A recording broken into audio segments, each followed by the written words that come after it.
body, and I could tell that she didn't want that second arm. So we brought her to a number of doctors. I don't understand what people like you gain from this. Like, you wake up and you're like, I don't have any prejudice to go against me other than being a white woman, but you know what?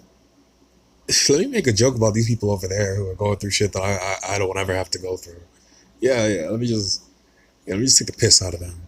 You know what I mean? People who are getting beaten to death for, feeling like, I don't want to conform to a gender idea. Getting beaten to death for that. But let me make fun of that. Oh, kids who literally kill themselves at very high rates or are struggling with their identity. Let me diss them. Let me say they don't know what the fuck they're talking about. Even though the adults in everyone's lives, including yourself, clearly make fucked up decisions that influence every generation of people. But yeah, let's tell these kids they don't know what the fuck they're talking about. And the worst part is y'all be saying it's because of your faith or because of your ideology or because of your philosophy that it's just morally wrong to do blah blah blah. And these are the same people that when women need abortions, y'all be like, nah, you can't have it. Let that 10-year-old just, push out a baby and die, probably. Because, we care about life so much. But then we'll be like, hey, let's not get rid of guns. Guns are family. You care more about gun lives than you do about people's lives. What? Still haven't given any amount of reparations that's required. And I mean, in the trillions. Y'all people owe so fucking much. And then when you do atrocities, there's no justice. The killers just walk out of a school after murking every child in there.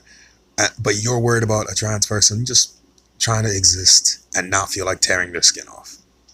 That's your priority. You're not gonna, talk to the white men, white boys in your family and be like, hey, respect women and don't shoot up schools. Don't be racist. Those aren't your priorities. It's, hey, that person who I will never probably meet because I don't hang around in those social circles. Why do you want to, remove your genitals? That's weird. I know no one in your life has ever told you this was weird, so I'm going to be the first. I know, you don't really hear this a lot, so I'm sure it's not that bad. Because, surely no one in society is, dissing you and making you feel like shit. So I'm just going to do this, and I'm sure it's just me who's going to tell you this. That's really how some of y'all think. Y'all think you're the first person to say this shit to people. And you think it's going to be like, oh, wow, epiphany. I never heard this before. That someone disagrees with how I feel about myself and my life. And then, as a white woman, if you were to say to a black person, hey, you don't know anything about being a hardworking woman in society. That's funny.